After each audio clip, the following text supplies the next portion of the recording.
진정한 착각을 하지 않았다는 저 스스로의 결백의 의지에 지금까지 버티고 있습니다.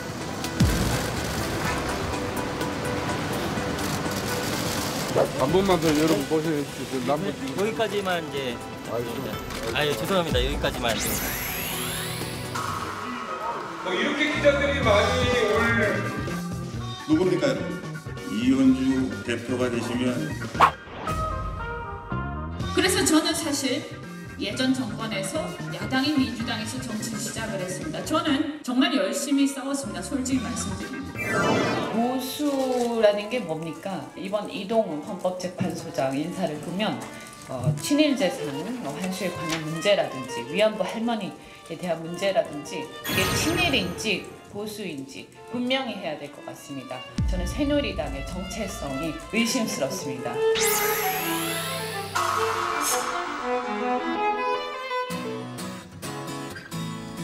네, 7월 23일 정치부회 시작합니다. 신반장, 조금 전에 봤던 러시아 군용기의 영공 침범 문제는 아주 심각한 이슈인데 자리에 들어가서 얘기를 좀 해보고요.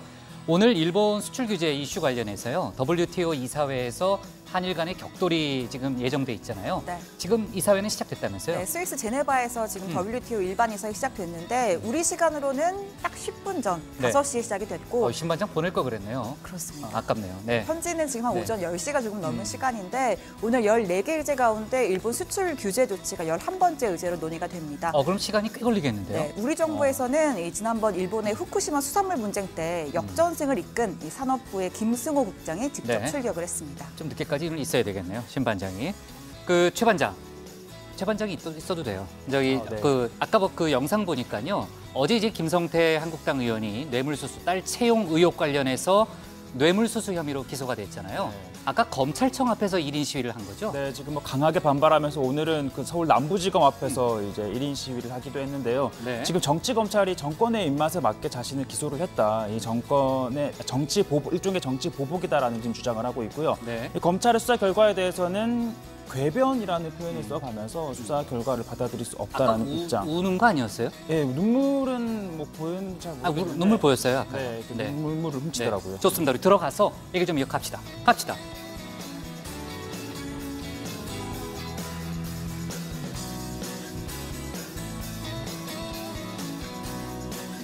네, 반장들 자리에 앉았으면 정치부회를 시작하죠.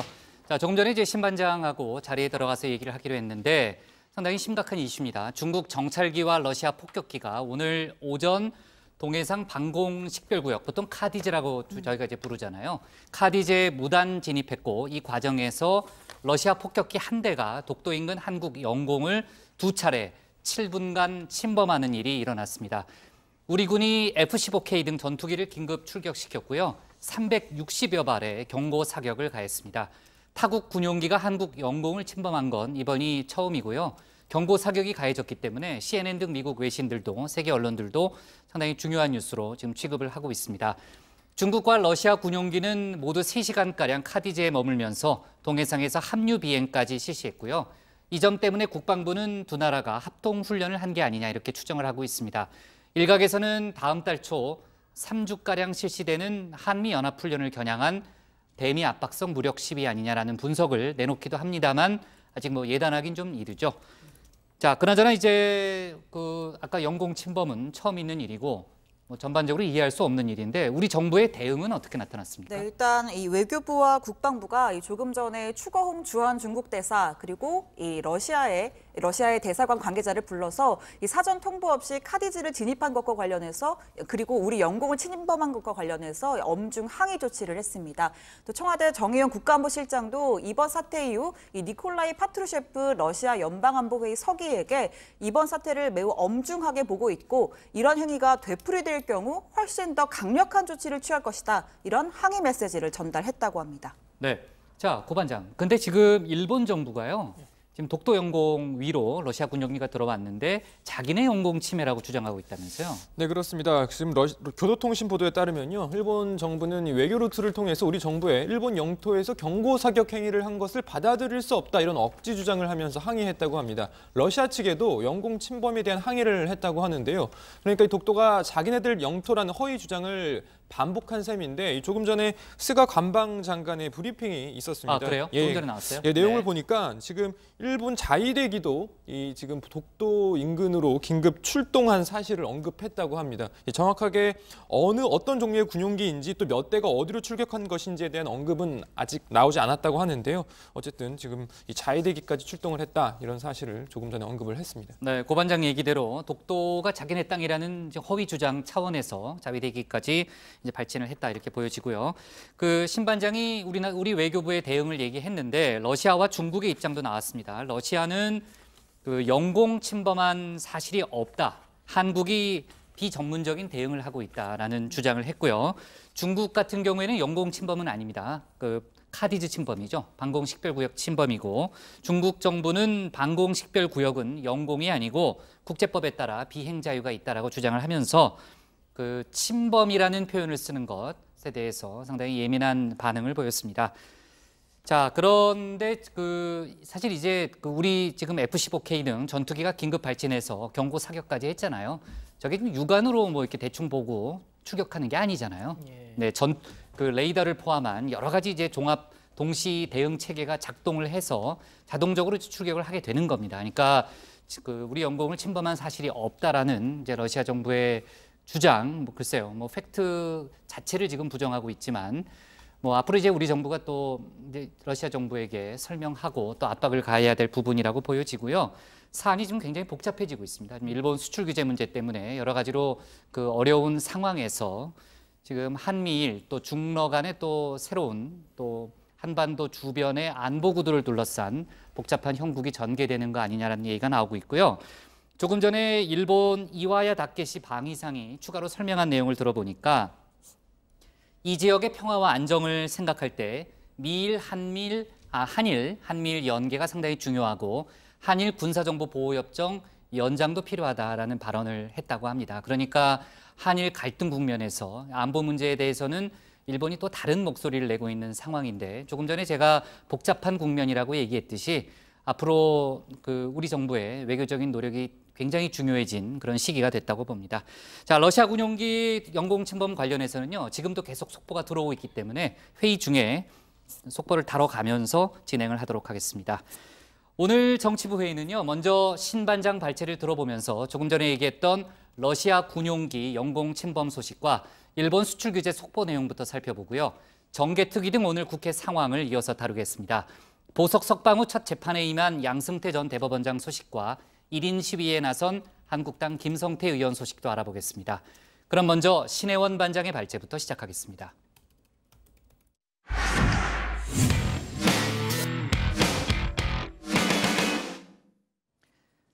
오늘 오전 중국과 러시아 군용기가 잇따라 카디즈를 침범했습니다. 특히 러시아 군용기는 조금 전에 설명했던 대로 독도 영공을 2차례 침범했는데 타국 군용기가 우리 영공을 침범한 건 이번이 처음입니다. 우리 군이 전투기를 긴급 출격시켰고 360여 발의 경고 사격을 가하는 등 대응 조치를 실시했습니다. 그리고 일본 수출 규제 조치 관련해서는 현재 WTO 일반 이사회가 막 진행 중인데 막 시작됐는데 신반장 발제에서 2가지 이슈를 집중적으로 다뤄보겠습니다. 네, 요새 이 고반장의 금요 고다방에 조금 밀리는 감이 있지만 역시 다정의 간판 코너 하면 신반장의 스쿨 시리즈가 아니고 이 복국장의 60초 프리뷰 그 다음에 스쿨 시리즈가 있습니다. 자, 그간 다뤘던 주제만 해도 정치, 과학, 또 의학, 심지어 요리 스쿨까지 정말 별걸 다 했습니다. 자, 오늘은 정치 스쿨 편이고요. 난이도를 조금 올려봤습니다. 자, 1교시 국제기구입니다. 자, 국제기구란 일정한 목적을 갖고 이루어진 국가 간의 연합을 말합니다. 오늘 다룰 건 이 경제기구인 WTO인데요. 세계 무역기구라는 이름에서 보듯이 규제를 철폐하거나 또 줄여나가면서 궁극적으로는 세계 무역 장벽을 없애는 목적을 가지고 있습니다. 우리 시간 오후 5시부터 이 제네바 현지에서 WTO 최고의사회가 시작됐습니다. 우리 측 요청에 따라 일본의 수출 규제 조치가 11번째 의제로 오를 예정입니다. 일본의 조치는 WTO 등 국제규범에 부합하지 않습니다.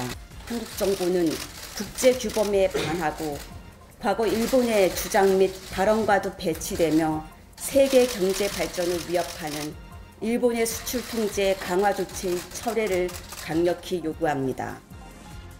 네, 일반 이사회에는 김승호 산업부 신통상질서 전략실장이 수석 대표로 나섰습니다. 최근 일본과 후쿠시마 수산물 수입 금지를 놓고 벌인 WTO 분쟁에서 역전승을 이끌었던 주역입니다. 김 실장은 화이트리스트 문제로까지 확대할 경우 일본의 위반 범위는 더욱 커진다면서 아주 쉬운 단어로 일본의 주장을 한 번에 무너뜨릴 수 있는 논리를 생각하겠다 각오를 다졌습니다. 자, 일본은 자국 대표로 야마가미 신고 외무성 경제국장을 내세웠는데요. 원래는 각국의 제네바 대표부 대사가 참석하는 게 관례인데 한일 모두 사안의 중대성을 고려해서 통상 전문가를 발탁한 점이 눈에 띕니다. 오늘 구속력이 있는 결론이 나오는 건 아니지만 WTO 정식 제소를 위한 지지와 명분을 확보하는 자리가 될 수 있습니다. 자, 여기서 깜짝 퀴즈입니다. 자, 대외경제정책연구원에 따르면 이 양측이 날선 공방을 벌일 부분, 이 관세 및 무역에 관한 일반 협정, 이 조문 가운데 5개 조항인데요. 자, 여기서 문제입니다. 이 중에 우리나라가 논거로 활용할 조항을 모두 고르시옵니다. 자, 큰 틀에서 보면 이 3개는 자유무역에 관한 내용이고요. 또 2개는 안보에 관련한 내용입니다. 자, 정답은 네, 1, 2, 3번입니다. 자, 우리나라는 이 자유무역과 관련해서 화이트리스트 제외 등의 조치가 최혜국 대우 위반이면서 또 공정한 조치가 아니고 또 결과적으로 수량을 제한한 것과 같다는 논리를 펼칠 예정입니다. 자, 반대로 일본은 이 자국의 국가 안보를 위해서라는 걸 이 아래에 있는 2 조항을 들어서 주장할 텐데요. 자, 우리는 구체적인 증거가 전혀 없고 또 합의를 위한 성실한 노력도 없었다고 반박할 수가 있습니다. 정답 다 맞추셨죠? 네, 2교시입니다. 국방입니다. 오늘 오전 중국과 러시아의 군용기가 우리 방공 식별구역 카디즈를 침범했습니다. 특히 러시아 군용기 한 대는 독도 영공까지 2차례나 침범했는데요. 긴급 출격한 우리 공군 전투기들이 경보 사격을 하면서 따라붙은 끝에 독도 영공을 빠져나갔습니다. 러시아 군용기의 우리 영공 침범, 또 이에 대한 우리 군의 경보 사격 모두 처음 있는 일입니다. 국방부와 외교부는 오늘 오후 2 나라의 주한 대사관 관계자들을 초치해서 엄중 항의했습니다. 윤승구 차관보는 오늘 오후 막심 볼코프 주한 러시아 대사대리 그리고 추거홍 주한 중국 대사를 초치하여 엄중히 항의하고 재발 방지를 강력히 촉구할 계획입니다. 외교부는 국방부와 관련 정보를 공유하면서 긴밀히 대응하고 있고 계속 그렇게 나갈 예정입니다. 네, 다양한 해석이 나오고 있습니다. 먼저 중국과 러시아가 연합으로 동해상에서 훈련을 실시한 것을 주목해 봐야 합니다. 한국보다는 미국 또 일본을 겨냥한 측면이 커 보이는데요. 미국이 G20을 앞두고 중국을 강하게 압박했었고 또 중국은 이란을 견제하는 미국의 호르무즈 해협 군사 행동을 반대하고 있습니다. 또 러시아는 북핵 문제에서 또 본격적으로 역할을 하려고 하고 있고 아베 총리는 개헌의 뜻을 굽히지 않고 있습니다. 여기에 한일 관계까지 최악인 상황입니다. 자, 이런 복잡한 상황에서 중국과 러시아가 이 자신들의 무력을 과시하는 방식으로 경고의 메시지를 보냈다는 분석입니다. 관련 속보는 들어가서 더 전해드리겠습니다. 자, 마지막 3교시는 북미의 비핵화 협상입니다. 트럼프 대통령이 아주 오랜만에 입을 열었습니다. 최근 북한과 매우 긍정적인 내용의 서신을 교환했다고 밝혔습니다.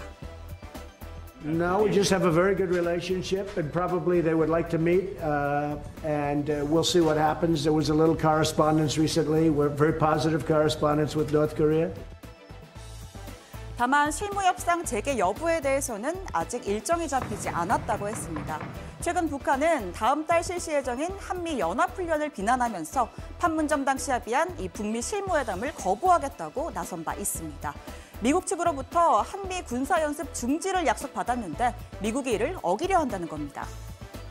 Where we came into office and found that appeasement wasn't working, and neither did neglect. So we're maintaining pressure on the North Korean regime while keeping an outstretched hand for diplomacy. 자, 이런 가운데 북한 조선중앙통신이 김정은 위원장이 새로 건조한 잠수함을 수찰했다고 보도했습니다. 사진도 3장 공개했는데요. 자, 2,000톤급이었던 기존의 신포급 잠수함보다는 규모가 더 커 보입니다.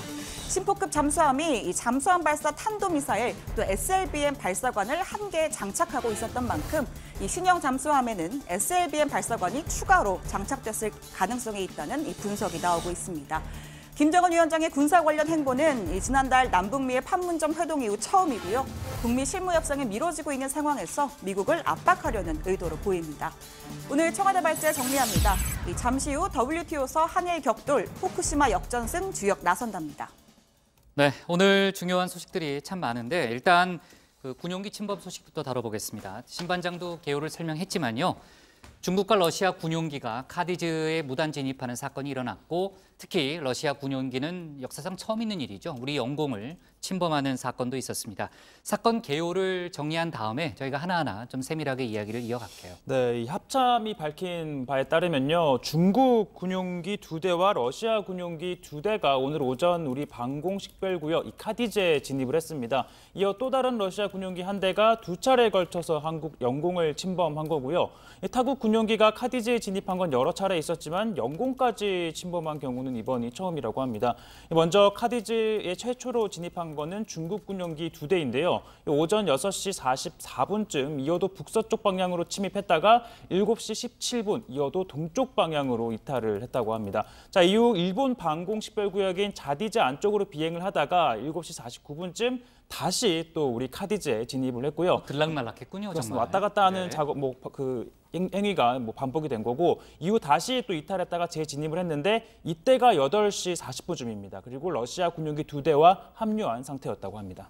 네, 그러니까 이제 3시간 넘게 중국과 러시아 군용기가 우리 카디즈 영역을 정말 헤집고 다녔다라는 그런 생각이 드는데 오전 8시 40분에 중국 군용기 2대, 또 이제 러시아 군용기 2대 등 총 4대가 동시에 이제 한꺼번에 카디즈를 들어왔다는 거죠? 네, 그때 이제 들어온 그 항공기 비행 물체가 이제 중국 H-6 폭격기 2대였고요. 그리고 러시아 Tu-95 폭격기 2대였습니다. 이들은 9시 4분쯤 울릉도 남쪽을 통해서 또 카디즈를 이탈했다고 합니다. 자, 그러고 나서 또 다른 러시아 군용기 한 대가 추가로 나타났습니다. A-50 조기경보 통제기인데요.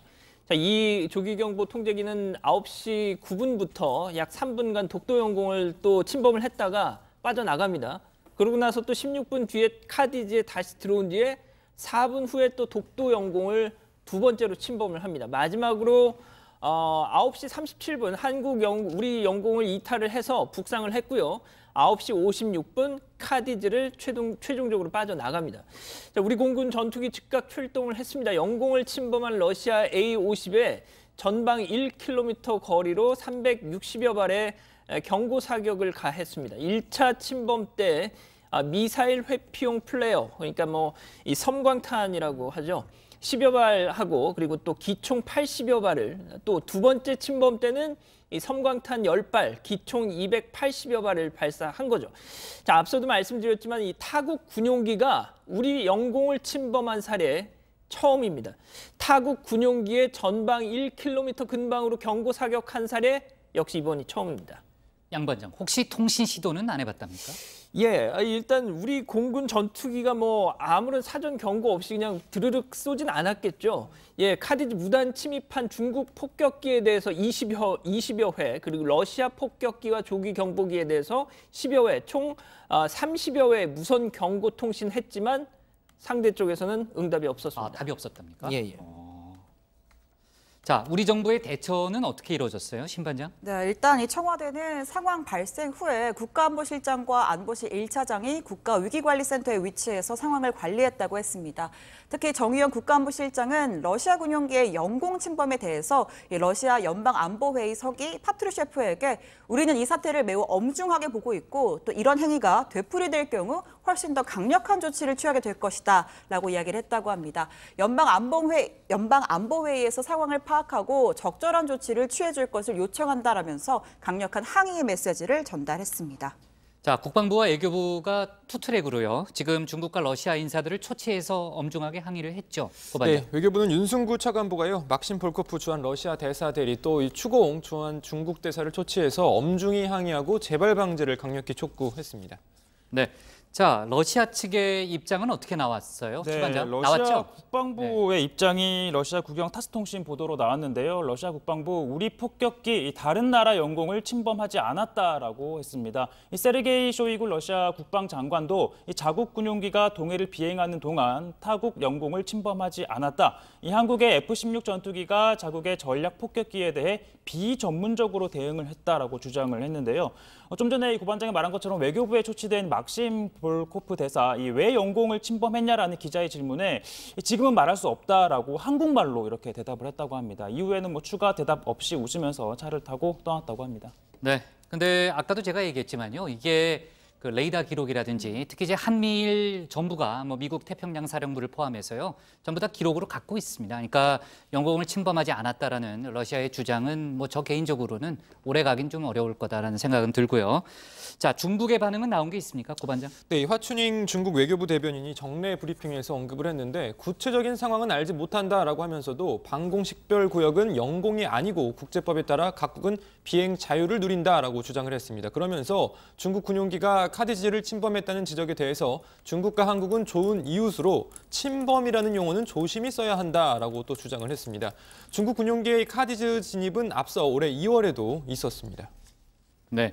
자, 러시아, 중국 뭐 외교부 관계자를 불러서 저희가 엄중하게 항의는 했는데 항의는 항의고 지금 러시아 같은 경우에는 넘어왔다는 사실 자체를 지금 부정하고 있잖아요. 저희가 우리 국방부나 또는 우리 군 또는 이제 정부 입장에서는 배경과 의도를 분석하는 것도 굉장히 중요하잖아요, 신반장. 네, 그렇습니다. 이 영공을 침범했다고 하는 것은 카디지와는 굉장히 근본적인 차이가 있습니다. 영공을 침범한 항공기에 대해서 우리 군이 할 수 있는 태도 둘 중에 하나죠. 격추를 시키거나 아니면 강제로 착륙시킬 수가 있는 겁니다. 그만큼 큰 사건이라고 할 수가 있고 뭐 다양한 해석이 나오고 있는데요. 먼저 중국과 러시아가 연합으로 이 동해상에서 훈련을 실시하는 것에 주목을 해봐야 합니다. 한국보다는 뭐 미국, 일본을 겨냥한 측면이 있다는 해석이 나오는데 지금 뭐 미중 무역 갈등의 호르무즈 해협 연합체에 대한 또 미중의 입장 차이가 크고요. 또 러시아는 북핵 문제에서 또 본격적인 역할을 하려고 하고 있고 또 아베 총리 이 평화 헌법을 수정해서 전쟁 가능국이 되려는 개헌 뜻을 또 굽히지 않고 있습니다. 여기 한일 관계 문제까지 있고요. 이런 복합적인 상황에서 이 중국과 러시아가 자신들의 무력을 과시하는 방식으로 일종의 뭐 경고 메시지를 보냈다는 분석이 나옵니다. 청와대는 오늘 영공 침범의 의도를 일단 어떻게 분석하고 있나요? 일단 청와대는 신중한 입장을 취하고 있습니다. 그러니까 항의 조치한 것과 별개로 의도 부분에서는 신중론을 취하고 있는 건데 네, 청와대 관계자 지금 그 의도를 말하는 것은 부적절하다면서 러시아 측에서도 상황을 파악하고 왜 그런 의도를 갖고 한 건지 뭐 조종사의 실수인 건지 상황 파악이 선행돼야 할 것이다. 그래야만 그 다음 단계를 고민해 볼 수 있을 것이라고 했는데 사실 이 경고 사격을 이미 수차례 뭐 360번이나 한 상황이어서 조종사의 실수일 가능성은 좀 극히 낮아 보이긴 합니다. 네. 네, 뭐 아직까지는 이제 뭐 사실관계가 드러나지 않았으니까요. 저희가 좀 지켜봐야 될 것 같고 아까 시작할 때 일본 정부의 조금 전 브리핑 내용도 저희가 속보로 얘기를 했잖아요. 그러니까 일본 자위대기가 독도 인근 비행 때 긴급 발진됐다라는 그러니까 러시아 군용기가 독도 인근에 넘어왔을 때 긴급 발진했다는 일본 정부의 발표도 있었고요. 그 외에도 아마 저희 회의 도중에 많은 속보가 들어올 겁니다. 챙겨가면 왜 또 왔어요? 아닙니다. 예. 자, 일단은 그 WTO 일반 이사회 얘기로 잠깐 넘어가 보겠습니다. 일본 수출 규제 관련해서 조금 전인 오후 5시부터 스위스 제네바에서 WTO 일반 이사회가 진행 중이죠, 양 반장. 예, 그렇습니다. 우리 시간으로 오후 5시 시작했으니까 지금 한 36분쯤 지나고 있네요. 14개 안건이 올라와 있습니다. 일본 수출 규제 관련 안건 11번째입니다. 속보가 나오면 바로바로 전해드리겠고요. 자, 우리 측 김승호 산업부 신통상 질서 전략실장 수석 대표로 나섰습니다. 최근 일본과 후쿠시마 수산물 수입 금지로 놓고 벌였던 WTO 분쟁에서 역전승을 이끌었던 주역이라죠. 자, 김 실장은 앞서 이 화이트리스트 문제로까지 확대하면 일본의 위반 범위는 더 커진다라면서 아주 쉬운 단어로 일본 주장 한 번에 무너뜨릴 수 있는 논리 생각하겠다 이런 입장을 밝혔습니다. 좋습니다. 최 반장, 문재인 대통령이 오늘 민주당 그 여야 원내 지도부를 청와대로 초청해서 여러 가지 얘기를 나눴다면서요? 네, 뭐 일본의 수출 규제 조치 그리고 추경 등 뭐 현안에 대해 두루 이야기를 나눴다고 합니다. 문재인 대통령, 이 국민들과 함께 분노하고 걱정도 해야겠지만 희망과 자신감을 드릴 수 있도록 정치권은 협치로 뒷받침을 해야 할 것이라면서 추경이나 일본 수출 규제 대응만큼은 힘을 모아주면 좋겠다라고 당부를 했습니다. 또 어제 수석 보좌관회의에서는 우리는 할 수 있다라며 그 길, 그러니까 일본을 뭐 극복하자 이런 걸 강조하기도 했었죠. 네, 좋습니다. 네, 아베 총리도 강경론을 고수하고 있습니다. 참여연 선거 하루 뒤인 어제였죠. 자민당 본부에서 기자회견을 열었는데요. 한국이 신뢰 조치를 어겼다면서 국교 정상화라는 단어까지 거론했습니다. 직접 들어보시죠. 現在の日韓関係を考えたときに、最大の問題はですね、国家間の約束を守るのかどうかということであります。信頼の問題ですね。日韓請求権協定に違反する行為を韓国が一方的に行い、国交正常化の基礎となった国際条約を守っていない。その他にも慰安婦合意をはじめ、両国間の国際約束を韓国が一方的に破っており、我々としてはまず約束を守ってもらいたいと考えております。 네. 자, 그나저나 존 볼턴 미국 백악관 국가안보 보좌관이 오늘 방한했죠? 네, 신반장. 그렇습니다. 어제 일본을 방문해서 고노다로 외무상을 만났고요. 오늘 한국으로 왔습니다. 오늘은 뭐 미국 대사관 인사들을 만나고 내일부터 본격적으로 우리 정부의 외교안보 인사들 정유영 국가안보실장과 강경화 또 정경도 장관을 만날 예정입니다. 일단 한일 수출 규제 갈등 관련해서 뭐 중재 역할을 할지도 관심인데 지금 볼턴 보좌관이 이 한일을 연달아 찾을 때 중국과 러시아의 도발이 일어났다는 것도 뭐 공교로운 상황인지 아니면 어떤 뭐 인과관계가 있는 건지 또 상황을 지켜봐야 할 것 같습니다. 네, 그 뭐 볼턴 보좌관 때문에 침범을 했겠어요. 뭐 그건 아닐 수 있겠지만 기본적으로 이제 중러에 지금 침범이 일어났기 때문에 특히 러시아 군용기가 넘어왔기 때문에 조금 전에 이제 일본 방위상이 한일 군사정보 교류가 상당히 중요하다라는 입장도 내놨잖아요. 그러니까 그 한미일 군사정보 교류에 관한 여러 가지 얘기가 오갈 걸로 일단은 추정은 되네요. 좋습니다. 오늘 발제 이렇게 제목을 정리할게요. 청와대 러 군용기 침범 되풀이되면 강력 조치로 제목을 잡겠습니다. 다음은 고석승 반장의 발제를 들어보겠습니다.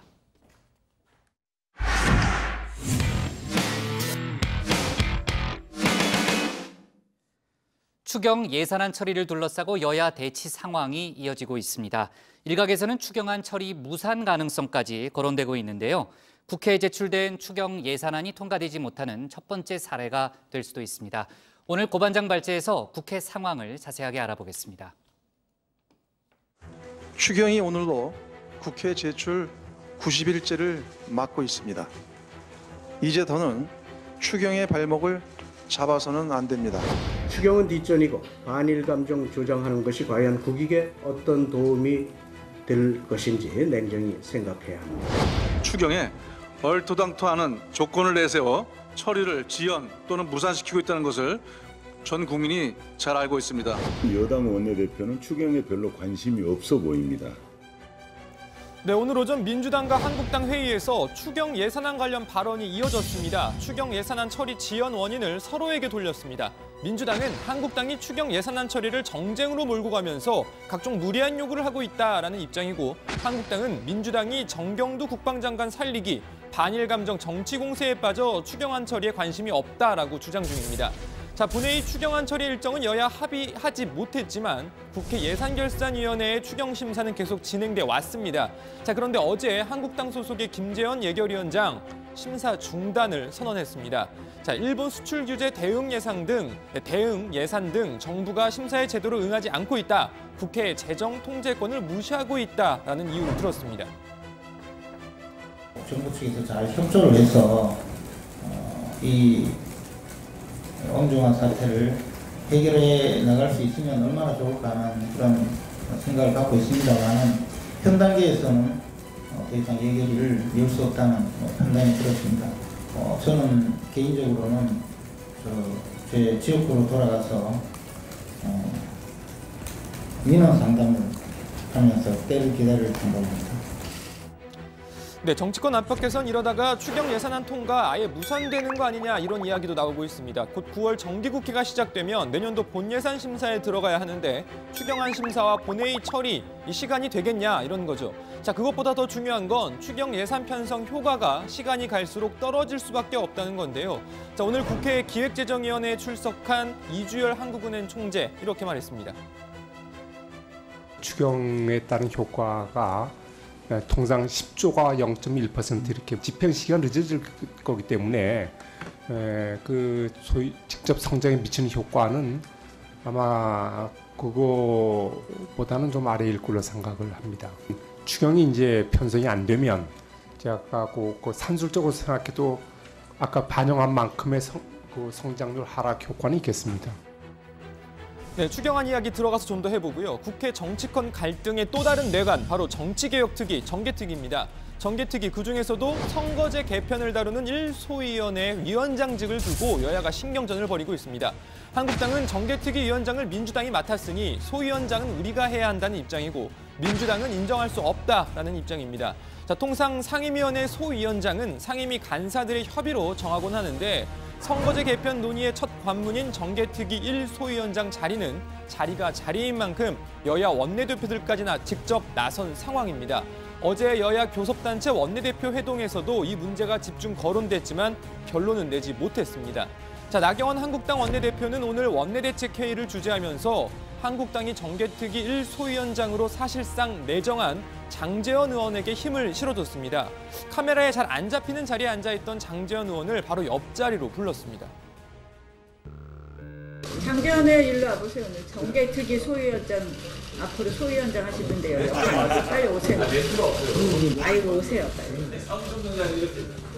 사무총장 오실 때까지 잠깐만. 야, 이 사무총장 됩니다. 아니 오늘 정개특위 회의가 있어요. 네, 홍영표 신임 정개특위 위원장 오늘 한 라디오 방송에서 장제원 의원의 1소위원장 내정은 한국당의 일방적 주장이다라고 이야기했는데요. 자, 멘트가 없다던 장제원 의원 관련 입장을 이렇게 밝혔습니다. 민주당이 장제원을 가지고 너무 들었다 놨다 그래가지고 제가 한마디 하고 싶습니다. 저 싫으시면요, 김태원 의원도 있고요, 김진태 의원도 있고요. 오늘 보니까 민경호 의원 옆에 계시고 다 제가 양보해서 이분들 추천해 드릴 테니까 이 파출소 피하려다가 경찰서 만나지 말기 바랍니다. 네, 국회 정치개혁특위 심상정 위원장의 사임과 홍영표 신임 위원장 선임을 처리하는 전체 회의가 오늘 있었는데 회의 들어가기 전부터 이렇게 신경전이 벌어지면서 오늘 회의 이거 또 한바탕 할 수 있겠구나 많이들 예상했습니다. 자, 그런데 웬걸 분위기 일단 좋았습니다. 위원장 탈만다니까 제일 먼저 가는데? 위원장 탈만다니까 제일 먼저 위원장 선임을 하도록 하겠습니다. 적임자 추천해 주십시오. 새로운 위원장님으로 제가 추천하고 싶은 분이 계십니다. 집권 여당의 원내대표를 지내시고 작년에 제가 예길이 간사를 할 때 자주 뵙고 엽죽고 또 의논을 드린 분인데 우리 홍영표 전 원내대표님 추천드리고 싶고 홍영표 위원장이 나오셔서 회의를 계속 주재해 주시기 바랍니다. 마지막 순간까지 대화와 타협을 통해서 원만하게 처리할 수 있도록 최선을 저부터 다할 테니까 많이 도와주시기 바랍니다. 네, 관련 내용을 포함한 오늘 국회 소식 들어가서 좀 더 전해드리겠습니다. 오늘 발제 이렇게 정리합니다. 추경 놓고 여야 극단 대립, 추경 물 건너가나. 네, 마지막에 손잡는 장면까지 저희가 봤는데 정개특위 이야기 조금만 더 해보고 다른 이슈로 넘어가겠습니다. 그러니까 1소위원장 선임 관련해서는 전체 회의에서는 추가로 논의는 없었던 거죠? 예, 그랬습니다. 홍영표 위원장이 이 회의 끝나고 나서 기자들하고 잠깐 만났는데요. 이 소위원장 문제는 큰 이슈가 아닌 것 같다. 사개특위 구성과도 연동돼 있는 문제라 원내대표 간 합의에 맡겨놓자는 이야기를 했다 이렇게 밝혔습니다. 다만 정개특위가 이제 한 달하고 열흘 정도 남은 상황이라 이 소위원장 교체 문제를 이야기하다 보면 진짜 본질적인 문제는 논의도 못하고 끝나버릴 수 있다면서 이 문제가 걸림돌이 되지 않도록 해야 한다는 차원에서도 그냥 그대로 유지하는 게 맞다라고 생각한다. 이렇게 밝히기도 했습니다. 네, 근데 일소위원장 자리를 놓고 저렇게 신경전을 벌이는 이유가 뭔가요? 통상 이 상임위 소위원장 자리는 뭐 상임위 여야 간 간사간, 상임위 여야 간사간 합의로 정하는 게 뭐 통상적인 절차입니다. 그런데 정개특위 일소위원장 자리 뭐 여야 모두 뭐 내줄 수 없는 중요한 자리인데요. 이 정개특위 일소위는 선거법 개정안을 정개특위 전체 회의에 상정하기에 앞서서 먼저 다루는 뭐 이른바 관문 역할을 합니다. 다음 달 안에 선거법을 의결하는 패스트트랙 공조 여야 4당 입장에서는 뭐 빼앗길 수 없는 자리일 텐데요. 한국당이 이 소위원장을 가져가면 소위회의 진행을 지연시킬 수 있다는 우려를 하고 있는 겁니다. 현재는 민주당 김종민 의원이 소위원장을 맡고 있기 때문에 민주당은 뭐 현행 이 체제를 유지해야 한다는 입장인데요.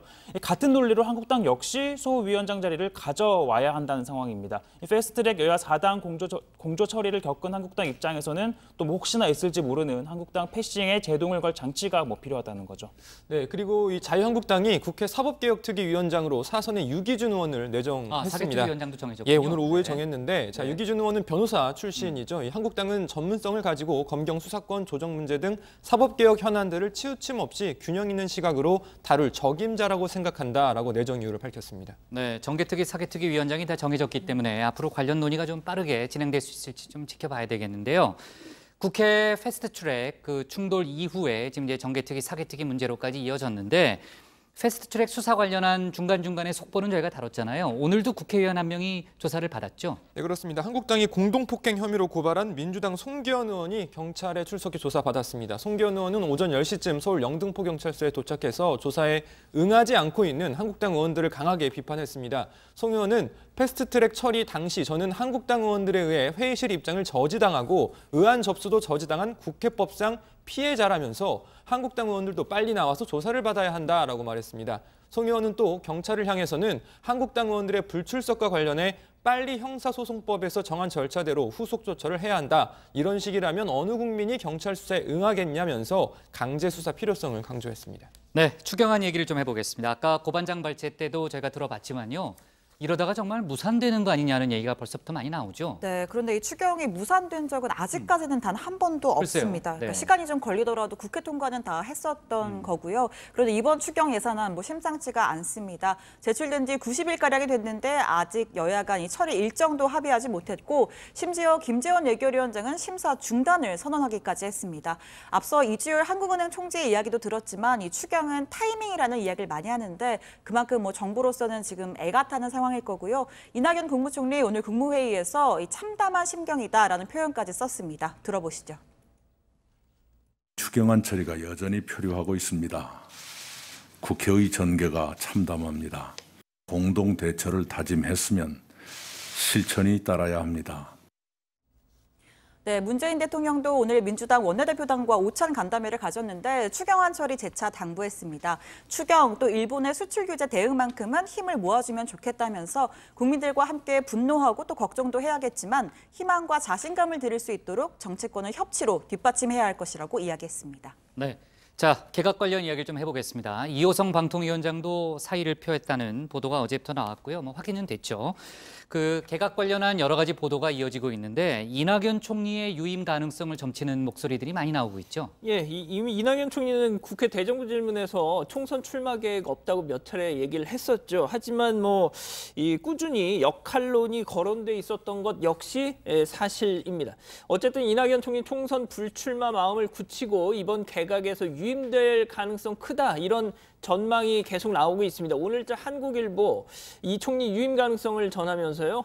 인기가 나쁘지 않고 또 내각 관리 능력을 인정받는 상황에서 굳이 판을 흔들 이유가 없다라는 것이 여권 핵심 분야의 공감대를 이루고 있다. 뭐 이런 보도를 했습니다. 그러니까 뭐 아시다시피 일본과의 관계 악화, 이런 외교안보 현안, 또 각종 경제 이슈 산적한 상황에서 굳이 이 총리가 안정적으로 내각 관리하고 있는 상황에서 흔들 이유가 있느냐 이런 판단을 하고 있다는 것이죠. 자, 뭐 이에 따라 조만간 뭐 있을 개각의 방향 또 내용도 조금 달라질 수 있다는 분석 뭐 나오고 있습니다. 개각 규모 역시 당초 예상보다 줄 수 있다는 이야기도 있는데요. 이 국회가 극한 대치를 이어가는 상황에서 뭐 장관 후보자 인사청문회를 잇따라 여는 것도 부담인데다가 또 각종 현안이 산적해 있는 만큼 현재는 새 인물로 교체하는 것보다는 책임을 지고 업무를 이어가는 게 중요하다는 판단 때문으로 보입니다.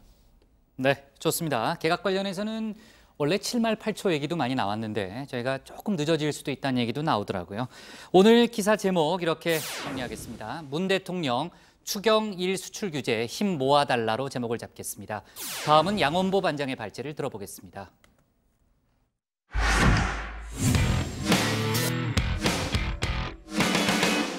어제 저희가 무소속 이현주 의원의 출판 기념회 얘기를 다뤘는데 정치부의 방송 직전에야 그 행사가 끝나면서 저희가 내용을 소개하지 못한 부분도 많았습니다.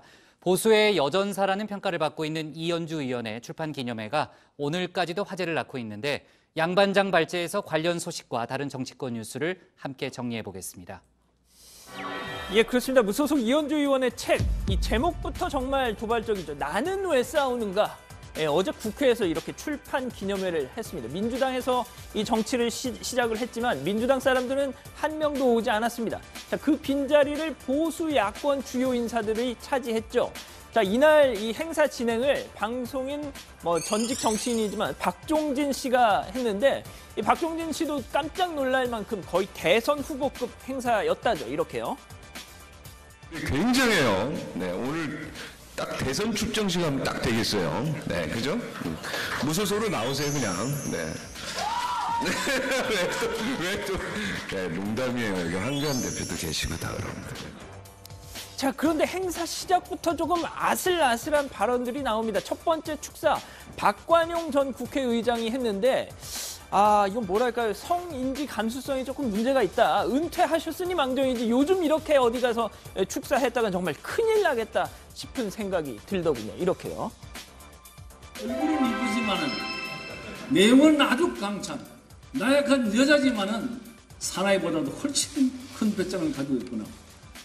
제가 80 넘은 나이에 이은주 이쁜 여자한테 잘 보여야 될 이유는 없고.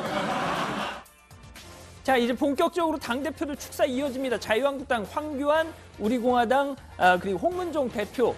자, 이현주 의원에게 내 거 하자, 앞다퉈 러브콜 보냅니다. 이렇게요. 말해야 할 때 말할 줄 아는 자유파. 투쟁할 때 투쟁할 줄 아는 자유파. 누굽니까, 여러분? 공화당으로 모시려고 저희가 밤낮으로 기도하고 있습니다. 싸움을 하려면 우리 공화당에서 와서 싸움하셔야 돼요. 자, 보신 것처럼요. 이현주 의원 둘러싼 당대표 간의 신경전, 급기야 공개적인 디스로까지 이어집니다. 황교안 대표가 다음 일정을 위해서 자리를 뜨려던 바로 그 순간 홍문종 대표와 황 대표님 제 말씀 좀 듣고 가시죠. 안 바쁘십니다. 예, 하지만 가버렸죠. 자, 하지만 이날 축사에서 가장 인상적이었던 멘트 바로 한국당 강효상 의원 아니었을까 싶습니다. 바로 이현주 의원 이 사람 닮았다라고 했기 때문이죠. 들어보시죠. 저는 어벤져스 영화에서 스칼렛 요한슨이 생각나는데 이현주 의원님 어떻습니까? 마음에 드세요? 예. 어벤져스의 스칼렛 요한슨 같은 우리 전사라고 생각합니다. 예, 스칼렛 요한슨 블랙 위도우 이번에 어벤져스 엔드게임에서 죽었는데 말이죠. 자, 다음 소식입니다. 예, 자유한국당 홍준표 전 대표가 조국 청와대 민정수석을 향해서 아주 이 독설, 진짜 독설을 쏟아냈습니다. TV 홍카콜라 통해서죠. 자, 영상 클립 제목이 나대지 마라. 예, 제목에서부터 음성 지원이 되는 것 같은데 최근 조국 수석의 이 폭풍 일본 관련 SNS 때문인 것 같은데요. 직접 들어보시죠.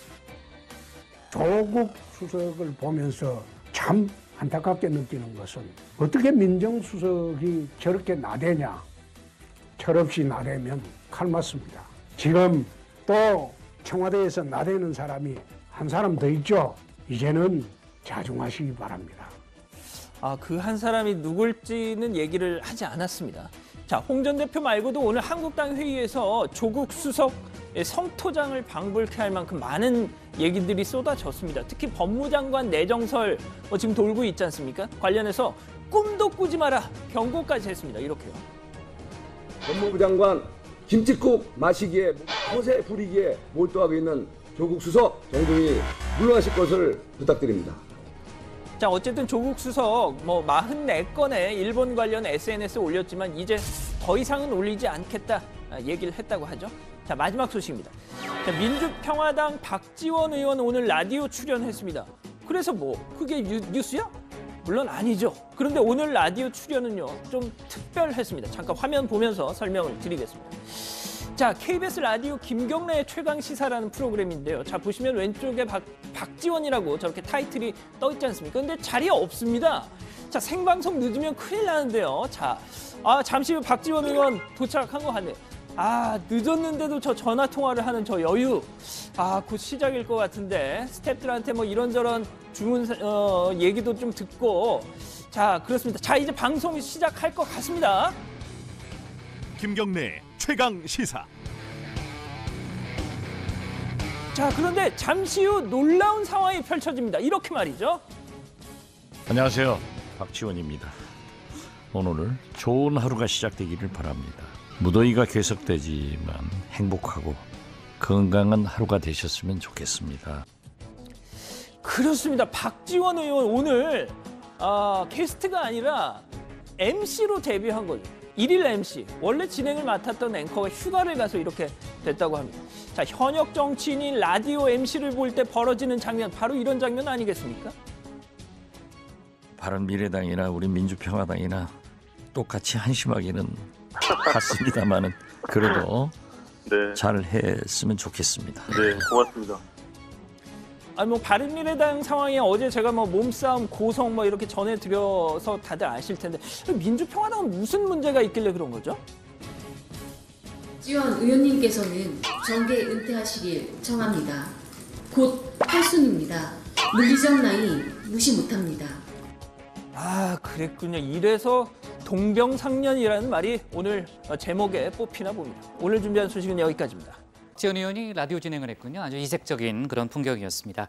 조국 민정수석의 반일 SNS 관련해서는 의견이 많이 엇갈리더라고요. 사이다 같은 발언이다 이런 의견도 있고 또 민정수석으로서는 부적절한 행동이다 이런 지적도 있고 일단 한국당은 상당히 강하게 비판하고 있죠. 네, 일각에서는 문재인 대통령도 문제다라는 비판이 나오고 있는데요. 정양석 원내수석 부대표, 이 조국 수석이 보여준 국론을 분열시키고 감정적으로 대응하는 방식들은 추후 법무부 장관이 됐을 때 얼마나 우리 외교에 악영향을 미칠까 우려된다라고 했는가 하면 또 이은재 의원은 조 수석의 페이스북 글은 총선과 개헌을 위한 반일, 혐일 선동에 불과하다며 자신과 정권을 비판하는 사람들을 모조리 친일파로 낙인을 찍고 있는데 이 아베 정권이 선거 승리를 위해 혐한 선동을 하는 것과 뭐가 다른가라고 반문하기도 했습니다. 네, 김무성 의원이 오늘 한 토론회에 참석해서요. 민정수석 해임을 요구했다고요.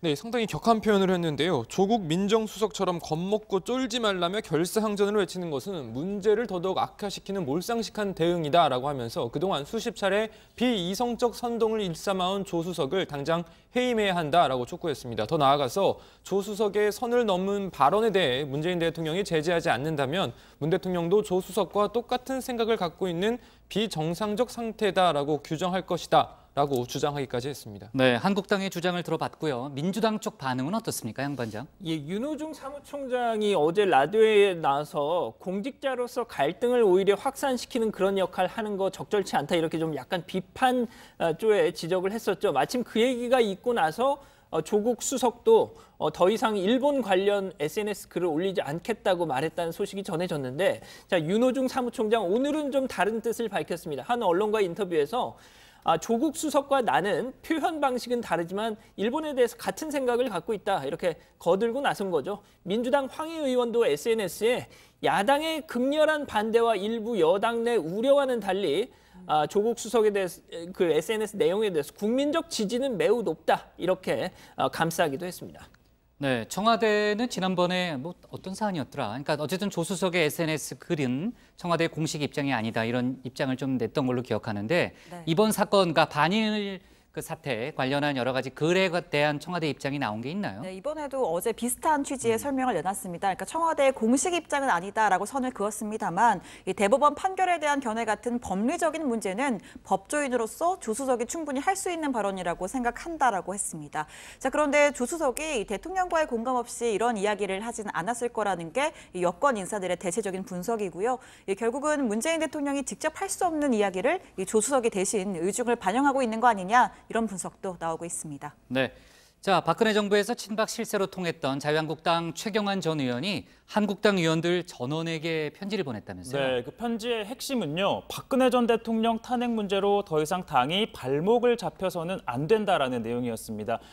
최경환 의원의 편지 내용은 저 같은 사람이 제일 큰 책임이 있고 당시 함께했던 우리 모두가 완전히 자유로울 수 없지 않겠냐면서 만일 정치적 희생양이 필요하다면 제가 기꺼이 자임하겠다. 당이 단합해 미래로 나아가는 데 도움이 된다면 저에게 침을 뱉어달라. 기꺼이 받겠다라고 말한 겁니다. 네, 지금 이제 최 반장 얘기를 들어보니까요. 보수 대통합을 향한 주문같이 느껴지네요. 네, 그렇습니다. 박 전 대통령이 탄핵을 당한 그 순간부터 저는 영원한 이 정치적 죄인으로 생각하고 스스로를 유배시켰다라고도 했습니다. 아마도 모든 짐을 내가 안고 갈 테니 더 이상 친박 비박 싸우지 말고 합쳐라 이런 주문으로 해석이 됩니다.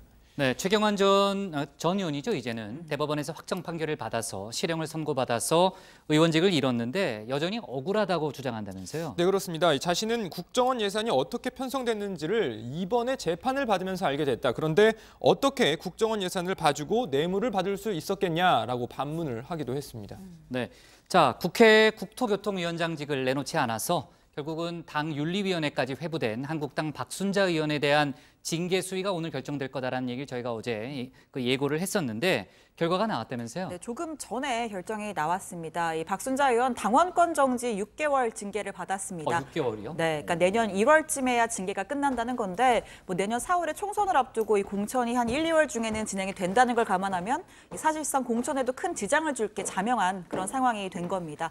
자, 5.18 망언 논란으로 징계를 받았던 김순례 최고위원이 3개월 징계를 받았던 걸 감안하면 상당히 중징계로 보입니다. 네, 그러네요. 박순자 의원의 입장도 나오겠네요. 예, 아직은 안 나왔죠? 아직은 나온 게 없습니다. 네, 좋습니다. 자, 오늘 기사 이렇게 제목을 잡겠습니다. 한국당 조국 때리기 민주당 국민정서 대변으로 잡겠습니다. 다음은 최종혁 반장의 발제를 들어보겠습니다.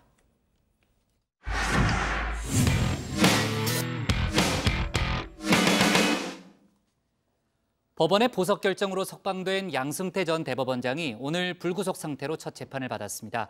그러나 증인인 현직 부장판사가 출석하지 않아서 재판은 45분 만에 끝났는데요. 법정에 서야 하는 증인이 200명이 넘는 상황이라 양 전 대법원장의 불구속 재판은 상당한 시일이 걸릴 걸로 보입니다. 한편 딸 취업 청탁 의혹으로 재판에 넘겨진 김성태 의원은 오늘 1인 시위까지 해가면서 억울함을 호소했습니다. 최 반장 발제에서 두 가지 소식을 자세하게 짚어보겠습니다.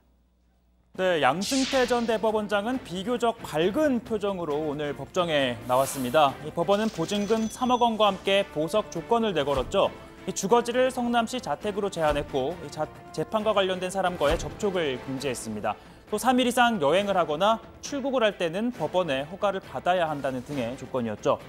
자, 처음 이를 들은 양 전 대법원장, 이런 조건이면 난 못 나간다라며 거절을 했다고 합니다. 재판에 필요한 사실을 알고 있다고 인정되는 사람 또는 그 친족을 만나서는 안 된다라는 조건에 대해서 그럼 안 해도 못 만나는 것 아니냐라고 했다고 하는데요. 그러나 변호인이 1시간 넘게 설득을 했고 결국 받아들인 겁니다. 자, 그런데 이 조건대로면 사건 관계인만 만나지 않는다면 얼마든지 외출을 할 수 있고 이 법원의 허가 없이 3일 이내로 여행도 갈 수 있습니다. 자, 그러다 보니 검찰은 조건이 없는 것이나 마찬가지다라고 반발했는데요. 자, 누구를 만나더라도 감시할 수 없고 아파서 병원에 가 재판에 나오지 않아도 어쩔 수 없게 됐다며 이 재판이 늦어질 것을 우려했습니다. 사건 관계자 접촉 불가하다는 조건에 대해서 어떻게 생각하세요? 고의적 재판 지연이 있다는 이야기에 대해서 좀 어떻게 생각하십니까? 오늘 직접 변론할 생각 있으세요? 자, 석방 후 첫 재판은 1시간도 채 안 돼 끝이 났습니다. 법원행정처 심의관으로 일했던 박상원 부장판사를 불러 증인 신문을 할 예정이었는데요. 본인이 진행해야 할 재판 일정과 겹친다는 이유로 오늘 출석하지 않았습니다. 자, 다음은 김성태 자유한국당 의원 소식입니다. 자, 서울 남부지검이 김 의원을 뇌물수수 혐의로 재판에 넘겼죠. 2012년 이석채 전 KT 회장을 국회 국정감사 증인으로 채택되는 걸 막아주는 대가로 딸이 KT에 정규직으로 채용될 수 있게 한 점이 인정된다라고 판단한 겁니다. 자, 그러나 김 의원은 검찰이 정치적 기소를 한 것이라고 반발했죠. 자, 우선 정치 보복이라고 주장했습니다. 자, 아시다시피 원내대표 시절 김 의원 단식 농성을 해가며 끝내 드루킹 특검을 관철해냈죠. 자, 그 결과 김경수 경남지사가 재판에 넘겨졌고 1심에서는 법정 구속이 됐습니다. 그러니까 자신을 기소한 건 그에 대한 보복이라는 겁니다. 자, 그뿐만 아니라 다른 이유도 있다고 이렇게 주장합니다. 정말 피를 토하는 심정입니다. 문재인 대통령 측근의 정치공학적 계략에 의한 내년 총선의 지역 무혈 입성을 위해서 검찰이 정치적 부역 행위를 한 것입니다. 자, 김성태 의원이 지목한 대통령의 측근 인사, 청와대 정무기획 비서관으로 일했던 진성준 전 민주당 의원으로 보이는데요. 현재 김 의원 지역구인 서울 강서을 민주당 지역위원장이기도 합니다. 자, 20대 총선에선 맞대결을 펼쳐 김 의원이 이겼죠. 자, 그러니까 자신을 기소해서 내년 총선에 못 나오게 하려는 계략이라는 주장입니다. 자, 어제 지검장과 차장, 부장검사를 경찰에 고소한 김 의원. 자, 오늘은 남부지검 앞에서 1인 시위를 벌였는데요.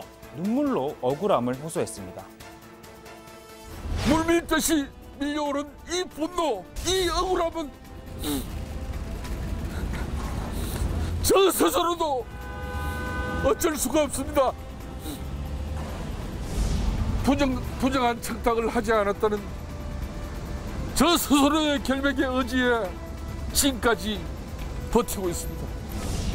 억지스런 논리로 죄를 만들어내고 무리한 개변으로 엮어 넣으려고 해서는 안 되는 것입니다. 다만 딸의 부정 채용 의혹에 대한 질문엔 말을 아꼈는데요. 자, 딸의 채용은 KT 내부의 부정으로 알고 있다라고 주장했습니다. 즉, 나는 부탁하지 않았는데 KT 자체적으로 부정 채용을 한 것 아니냐라는 뜻인데요. 자, 이렇게 좀 의혹에 대한 구체적인 해명을 요구하자 또 이렇게 말합니다. 인편으로 접수하는 것 자체가 부정한 방법이라는 거 인지하지 못하셨습니까? 자, 김한 기자는 이미 정치적 편향성을 가진 기자이기 때문에 저희 보도가 어떤 면에서 정치적으로 편향돼 있습니까? 저 친구는 아니, 기자가 취재를 해서 질문하는데 답변 안 하시고 정치적으로 저희가 어떤 보도 어떤 게 편향? 여기 지금 무작정 질의하지 않는 사람이 있습니까? 질의를 하는 것도 그렇지 않습니까? 아, 여기 무작정 지금 질의하지 않는 기자 있습니까? 지금 이렇게 하잖아요. 지금 저 1인 시위를 방해하려고 하지 마십시오. 아니요. 자, 이번 사건 한국당 차원에서도 적극 대응하고 있는데요. 시위 현장엔 장제원, 이은재, 이미자 등 동료 의원들이 함께했습니다. 또 어제 기자회견에도 10명이 넘는 한국당 의원들이 이렇게 도열을 해서 힘을 실어줬죠. 또 방송 인터뷰를 통해 지원 사격에 나선 동료 의원도 있습니다. 앞으로 검찰 생활을 오래 할 차장검사나 부장검사가 이 죄가 된다고 우겨가지고 결국은 이 친구들의 뜻대로 지금 기소가 됐거든요. 그리고 그 관해서 매일 피의 사실을 공표해가지고 수사 과정이 계속해서 브리핑되면서 김성태는 벌써 정치적으로 저는 매장이 됐다. 자, 서울 남부지검은 방금 인터뷰를 한 권성동 의원의 불법 정치자금 의혹에 대해서는 기소하지 않았습니다. 검찰은 권성동, 염동력 의원과 정문원 전 의원 등이 최응집 전 강원랜드 사장 측으로부터 금품을 받았다라는 의혹에 대해 수사를 해왔는데요. 새누리당, 강원도당 당직자였던 노모 씨가 돈을 받은 건 맞지만 각각 의원들에겐 전달됐다는 증거가 없어서 혐의가 없다라고 결론을 내렸습니다. 자, 오늘 발제 이렇게 정리하겠습니다. 검찰 딸 취업이 뇌물, 김성태 정치검찰의 궤변입니다. 네, 어제 검찰이 업무방해가 아니고 뇌물수수 혐의로 김성태 한국당 의원을 기소했다는 그 소식을 저희가 속보로 전했는데 김성태 의원이 오늘 바로 남부지검을 찾아서 1인 시위에 들어갔네요. 네, 그렇습니다. 검찰은 일단 이 김성태 의원이 2012년 이석채 전 KT 회장의 국정감사 증인 소환을 무마해준 대가로 김 의원의 딸이 KT 신입사원으로 최종 합격됐다면서 뇌물수수 혐의로 기소했습니다. 검찰은 김 의원 딸이 공채 입사 지원서를 내지 않은 데다가 적성검사를 치르지 않았고 인성검사 결과는 불합격이었지만 합격으로 조작된 것으로 파악을 했습니다. 자, 그러나 이 김성태 의원은 자신을 기소한 건 정치 보복이라고 주장했습니다. 검찰 수사 결과에 대해선 황당한 논리적 비약과 창의적, 소설적 상상력으로 점철된 궤변일 뿐이라면서 출세와 승진에 눈이 멀어 대통령 측근 인사에 부역하는 정치 검찰들에 대해 목숨이 닿는 그날까지 끝까지 뒤쫓고야 말 것이다 라고 말했습니다. 그러면서 고 정두원 전 의원을 언급하기도 했습니다.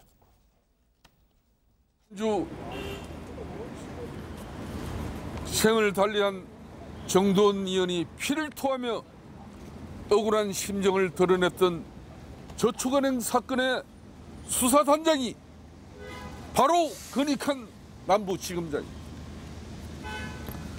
그 억울한 심정을 저도 이제 충분히 헤아릴 수 있을 것 같습니다. 자, 김 의원 딸의 이 특혜 채용 의혹에 대해서는 이 입사 지원서를 인사팀에 인편으로 접수했다. 딸의 지원 사실도 나는 몰랐다. 이렇게 계속 해명하고 있습니다. 그러면서 이 부정 채용 의혹에 대해서는 이 KT 내부의 부정한 절차로 나와는 아무런 상관이 없는 사실이다. 계속 이렇게 주장하고 있고요. 자, 이석채 전 회장의 국정감사 증인 채택이 되지 않았던 그 사안에 대해서도 정상적인 의정 활동이었고 당시 환노위 야당 의원들은 다른 재벌 총수에 대해서도 모두 증인 채택을 요청했지만 단 이석채 전 회장뿐 아니라 단 한 사람도 채택된 사람이 없다. 이렇게 주장을 했습니다. 네. 자, 그리고 오늘 검찰이 가습기 살균제 관련해서 재수사를 마치면서 수사 결과를 종합적으로 발표한 게 있는데 가습기 살균제 원료에 독성이 있다는 걸 알면서도 은폐한 사실이 드러났죠. 네, 이번 재수사에서 검찰은 이 1994년 최초 가습기 살균제 개발 당시 자료인 서울대 시험 보고서 등을 확보했는데요. 이 당시 보고서는 안전성 검증을 위해 추가 흡입 독성 시험이 필요하다라고 결론을 내렸지만 이에 따른 후속 조치가 없었습니다. 즉 검찰은 살균제 원료에 독성이 있다는 걸 알고도 숨긴 것으로 판단을 했고요. 또 SK케미칼은 2002년부터 가습기 메이트를 애경 산업과 함께 제조 또 판매하면서 안전성에 대한 객관적이고 과학적인 검증을 하지 않은 것으로 드러났습니다. 이 같은 수사를 토대로 경찰은 이 홍지호 전 SK케미칼 대표이사 등 8명을 구속 기소하고 또 안용찬 전 애경산업 대표 등 26명을 불구속 기소했습니다.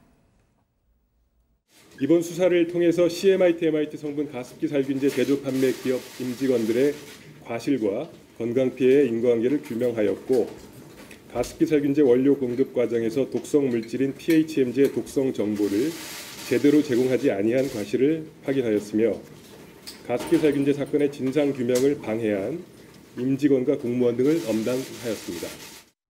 네, 검찰은 또 2011년 가습기 살균제 사건이 세상에 알려진 다음 검찰 수사에 대비하고자 SK케미칼과 애경산업이 조직적으로 증거를 인멸했다고 판단했습니다. 또 애경산업으로부터 수백만 원 상당의 금품 또 향응을 제공받고 환경부 감사 자료 등 내부 기밀 자료를 건넨 최모 환경부 서기관도 불구속 기소를 했습니다.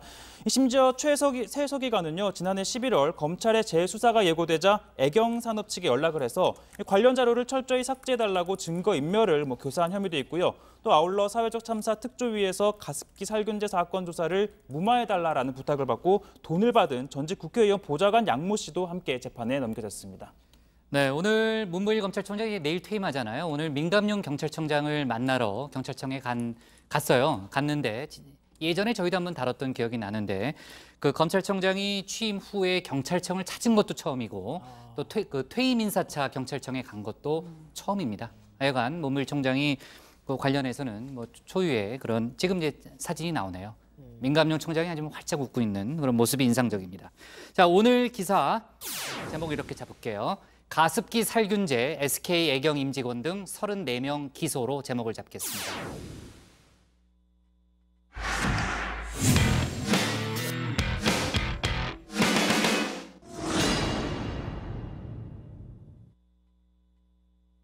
안녕하세요. 톡쏘는 정치의 강정입니다. 전 남편을 잔혹하게 살해하고 유기한 혐의로 구속 기소된 고유정의 첫 번째 재판이 오늘 제주지법 제201호 법정에서 열렸습니다. 공판 준비 기일인 오늘 고유정이 출석할 것인지가 관심거리였는데 예상대로 출석하진 않았습니다. 오늘은 피고인의 혐의 등을 놓고 검찰과 피고인 측의 의견을 확인하는 자리였는데요. 고유정 측의 국선 변호인은 피고인은 수박을 써는 과정에서 전 남편이 성폭행을 시도하자 우발적으로 살해하게 된 것이라는 기존 주장을 되풀이했습니다. 또한 전 남편을 증오의 대상으로 여겨 살해하기로 마음먹은 것은 아니다. 범행을 사전에 준비하기 위해서 인터넷으로 졸피뎀 처방대역과 뼈의 무게, 강도 등을 검색한 게 아니다라고 주장했습니다. 다만 전 남편을 살해한 뒤에 혈흔을 지우고 시신을 훼손한 부분은 혐의를 인정했습니다. 고유정 측의 변호인은 고유정이 현재 억울해한다고 밝혔습니다. 억울한 마음은 있는 것 같아요. 같습니다. 아무래도 가해자로서 큰 잘못을 했고 그에 대해서는 이제 본인의 잘못을 알고 상당히 부끄러운 마음을 가지고 있긴 한데 그래도 본인도 억울한 마음이 있는 건 사실인 것 같고. 반면 검찰 측은 수십여 점의 증거물 등을 토대로 고 씨의 계획범죄 입증에는 무리가 없다는 입장입니다. 재판은 비교적 차분하게 진행됐는데요. 오늘 재판을 방청한 고유정 유족들은 고유정이 우발적 살인을 주장하자 더욱 분노했습니다. 처음부터 끝까지 저희는 무기징역을 넣지 않고요. 사형을 해서 사형선고가 돼서 집행이 되지 않더라도 평생 사회에 발효되지 않았으면 좋겠습니다. 자신의 형량을 낮추기 위한 사죄가 아닌 진심 어린 사죄를 제가 살아있는 동안 받을 수 있을지는 솔직히 저는 자신 없습니다. 한편 지난 19일 자신의 아들을 고유정이 죽였다고 주장하는 현 남편과 고유정의 대질 조사가 이뤄졌는데요. 현 남편의 주장에 따르면 대질 신문은 충북 청주 상당경찰서 수사관 7명, 고유정, 현 남편 그리고 양쪽의 변호인이 동석한 가운데 칸막이가 쳐져 있는 상태에서 진행됐다고 합니다. 남편은 변호사를 보면서 웃고 있던 고유정의 모습이 잊혀지지를 않는다고 주장했습니다. 경찰 관계자는 칸막이 설치와 관련해서 고유정 측에 요구가 있었다고 해명했는데요. 하지만 현 남편 측은 대질 조사가 제대로 진행되지 않았다며 불만을 토로했습니다. 남편 변호인 측은 고유정이 직접 대답하지 않고 변호사가 대신 대답했다며 피의자가 질문을 받을 때마다 변호사가 피의자에게 유리하도록 내용을 정리해 진술하도록 하는 방식으로 진실을 밝힐 수 있겠나라며 비판했습니다. 이에 대해 경찰은 현 남편도 동석한 변호사에게 조력을 받을 수 있게 했다고 해명했습니다. 이런 지적에 대해서 전문가들도 대질 신문이 보통의 경우와 다르게 이루어졌다고 말합니다. 변호사가 대신 대답하는 건 아니고 변호사가 어떤 말을 조언해줬을 때 고유정이 말하게 하는 게 맞죠. 말하자면은 고유정이 나 칸막이 설치 안 하면은 대질 안 해요 라고 강력하게 주장했다고 하면 대질 신문을 성사시키기 위해서 경찰이 고육지책으로 했을 수도 있는 거예요. 그런데 그렇다 하더라도 이런 상황이라면 얻을 수 있는 게 없거든요. 대질 신문으로서. 한편 당초 고유정 측이 판사 출신의 변호사, 생명공학자 등이 포함된 이른바 호화 변호인단을 꾸렸다고 하는데요. 이 사실이 알려지자 전원 사임했다고 보도가 됐었습니다. 하지만 판사 출신 등 일부 변호사들은 의붓아들 사망 사건에 여전히 관여하고 있다고 합니다. 내일 현 남편 측과 고유정 측의 대질 신문이 다시 진행될 예정입니다. 이 사건에 대한 국민적 관심이 큰 만큼 어떠한 의혹도 남지 않게 진행되기를 바라겠습니다.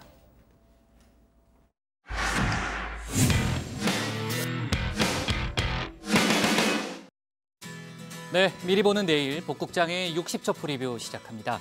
오늘 방한한 존 볼턴 미 백악관 국가안보보좌관이 내일 정의용 청와대 국가안보실장과 강경화 외교부 장관, 정경두 국방장관을 잇따라 만납니다.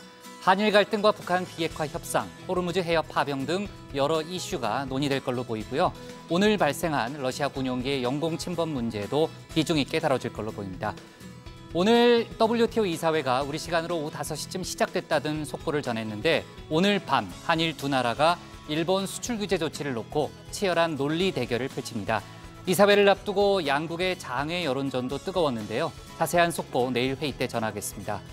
여야 의원 8명으로 구성된 대표단이 내일부터 28일까지 대미 외교에 나섭니다. 이들은 미 의회 관계자들을 만나서 일본 수출 규제 조치의 부당성을 설명할 계획이라고 합니다. 그리고 조금 전에 얘기했던 대로요. 문무일 검찰총장의 퇴임식이 내일이 있습니다. 어떤 퇴임사를 남기는지 저희가 소개하도록 하겠습니다. 오늘 정치부에는 여기까지고요. 저희는 내일 오후 5시 10분에 다시 찾아뵙겠습니다. 네, 수고했습니다. 고생하셨습니다. 오늘 뉴스가 많네요. 간만에 신반장 좀 늦게까지 남아야 되네. 네.